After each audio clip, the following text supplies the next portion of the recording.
নমস্কার বন্ধুরা, group C group D কর্মচারী যারা এসএসসি 2016 মাধ্যমে রিক্রুটেড, তাদের যে চাকরি গেছে মহামান্য সুপ্রিম কোর্টের রায়ের ফলে, তাদের জন্য পশ্চিমবঙ্গ সরকার গত 15/5/2025 গেজেট নোটিফিকেশনের মাধ্যমে পূর্ব ঘোষিত 25,000 এবং 20,000 টাকা যে দেওয়ার কথা ছিল প্রতি মাসে, তার কিন্তু বিজ্ঞপ্তি জারি করেছে। এবার এই বিজ্ঞপ্তিতে বিভিন্ন যে বিষয়গুলো রয়েছে, সেই জায়গায় যাওয়ার আগে রেজিস্ট্রেশনের ক্ষেত্রে কি কি ডকুমেন্টস প্রয়োজন, সেই ডকুমেন্টসগুলো দরকার পড়বে তাদের রেজিস্ট্রেশন করার। তারপর স্ক্রিনিং কমিটি তাদের আবেদনকে কিন্তু খুঁটিয়ে দেখে সেটাকে কিন্তু মঞ্জুর করলে তাদের অ্যাকাউন্টে টাকা ক্রেডিট হবে সরাসরি। এক্ষেত্রে স্কুল বা ডিআই অফিসের কোনো ভূমিকা থাকবে না, কারণ স্কুল এডুকেশন ডিপার্টমেন্টের থেকে টাকা ডিসবার্সের ক্ষেত্রে এটা লেবার ডিপার্টমেন্টে চলে যাবে এবং লেবার যে ডিপার্টমেন্ট তারা সরাসরি টাকাটা ডিসবার্সমেন্ট করবে। কিন্তু এই যে প্রসিডিওর, রেজিস্ট্রেশন প্রসিডিওর, সেখানে কিন্তু school education department, concern DI এবং স্কুলেরও কিছু ভূমিকা থাকবে। রেজিস্ট্রেশনের ক্ষেত্রে যেটা বলা হয়েছে, প্রত্যেক আবেদনকারী যারা এই নন টিচিং স্টাফ, তাদের অ্যানেক্সার এ, যেটা একটা প্রেসক্রাইব ফরম্যাট, সেটা দেওয়া আছে। তার সাথে কিছু সাপোর্টিং ডকুমেন্টস দিতে বলা হয়েছে। এবারে তারা যে কাজ করতেন এবং 3রা এপ্রিল 2025-এর সুপ্রিম রায়ের আগে পর্যন্ত কর্মরত ছিলেন, তার কিছু সাপোর্টিং ডকুমেন্ট দিতে হবে। সাপোর্টিং ডকুমেন্ট হিসেবে এসএসসি রেকমেন্ডেশন লেটার, বোর্ডের অ্যাপয়েন্টমেন্ট লেটার, ডিআই এর approval, group C group D দের ক্ষেত্রে তারা কনফার্মেশন লেটার পেয়েছেন, সেটাও দিতে পারেন। এবারে যে স্কুলে কাজ করতেন, যদিও এখানে কিন্তু কনসার্ন ডিআই এর মাধ্যমে কাজটা হবে বলা হয়েছে, কিন্তু তিনি যে স্কুলে কাজ করতেন সেটা ডিআইরা হয়তো সেই স্কুল থেকে একটা ফরওয়ার্ডিং লেটার বা এইচএম এর থেকে একটা সার্টিফিকেট চাইতে পারে। এরপরে তার নাম, তাদের নাম যে পে রোলে রিফ্লেক্টেড ছিল একটা পার্মানেন্ট ভ্যাকেন্সিতে, সেটা প্রমাণ করতে হবে। এখন সেই বিষয়টা দুটো ডকুমেন্টস আছে এই সাপেক্ষে। অ্যাকুইটেন্স রোল যেটা স্কুলে রয়েছে তার অ্যাটেস্টেড কপি লাগতে পারে, কিংবা আইএসএমএস পোর্টালে যে পে স্লিপ জেনারেট হয় সেই পে স্লিপও লাগতে পারে। এবারে সুপার অ্যানুয়েশনের তার যে বয়স হয়নি, এটা তো অন্যান্য ডকুমেন্টস থেকে এস্টাবলিশ, তবু মাধ্যমিকের অ্যাডমিট কার্ডের একটা ফটোকপি লাগতে পারে।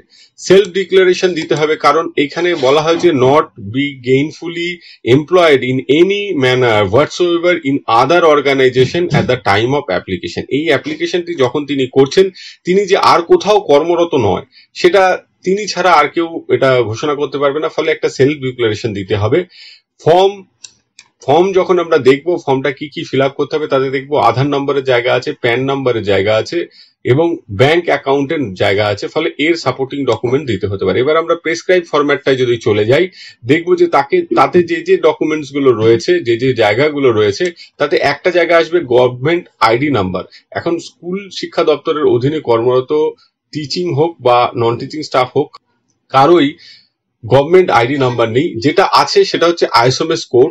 আমার ধারণা এখানে আইএসএমএস কোড দিতে হবে এবং বাকি যে জায়গাগুলো আছে সেগুলো ফিল আপ করতে সমস্যা হবে না। ব্যাংক ডিটেল আছে, প্যান নাম্বার আছে, তাহলে এই ডকুমেন্টস গুলো দিতে হবে। এবং এখানে কিন্তু একটা ডিক্লারেশন দিতে হচ্ছে। সেই ডিক্লারেশনটা হচ্ছে যে তিনি পরবর্তীকালে, তিনি বা তার পরিবার কোনো রকম দাবি করবেন না যেটুকু দেওয়া হচ্ছে সরকারের তরফ থেকে তার বাইরে। এবং পুরো ব্যাপারটাই নির্ভর করছে সুপ্রিম কোর্ট যদি কোনো এর বাইরে অর্ডার দেয় বা তার অর্ডারের ফলে যদি এটা আটকে যায়, তাহলে সেক্ষেত্রে কিন্তু তারা এই সুবিধাটি পাবেন না। এই বিষয়টি উঠে এসছে। এছাড়া এই যে গেজেট নোটিফিকেশন, তাতে মূলত ওই বিষয়গুলোই রয়েছে এবং স্টেট বিভিন্নভাবে প্রতিষ্ঠা করার চেষ্টা করেছে যে রাতারাতি চাকরি চলে যাওয়ার ফলে যাদের জীবন জীবিকা ক্ষতিগ্রস্ত হলো, তাদের এবং তাদের পরিবারের সুরাহার কথা ভেবে কিন্তু এটা করা হয়েছে। এবং এক্ষেত্রে স্টেট যে একটা ওয়েলফেয়ার স্টেট, আর্টিকেল 21 এর কথা উঠে এসছে, আর্টিকেল 41 এর কথা উঠে এসছে এখানে।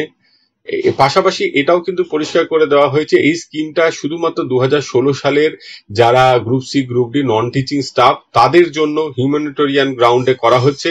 যদি কোনো কোর্ট এটাকে ঠিক না মনে করে বা কোর্টের কোনো ফাইনালিটি যদি চলে আসে যে রিভিউ পিটিশন দাখিল করা হয়েছে সেই রিভিউ পিটিশনে, তাহলে কিন্তু এই যে গেজেট নোটিফিকেশন এটা বাতিল হয়ে যাবে।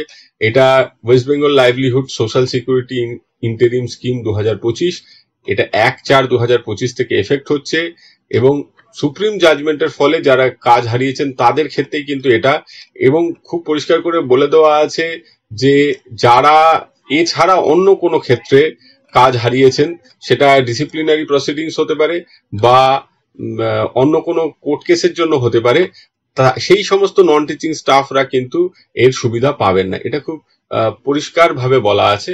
তো এই বিষয়গুলো উঠে এসছে, রেজিস্ট্রেশনের ব্যাপারটাই এই মুহূর্তে ইম্পর্টেন্ট হয়ে দাঁড়াচ্ছে, তাই আমি সেই জায়গাটাই ফোকাস করলাম।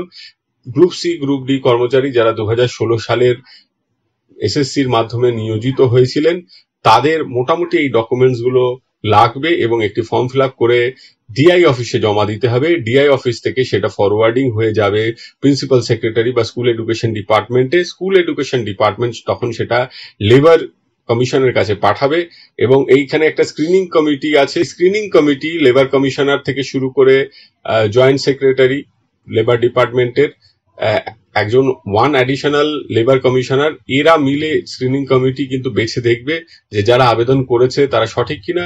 যদি সঠিক হয় তাহলে সরাসরি তাদের ব্যাংক অ্যাকাউন্টে তারা টাকা ক্রেডিট করবে। আজকে এই পর্যন্ত। সকলে ভালো থাকবেন, সুস্থ থাকবেন। ধন্যবাদ।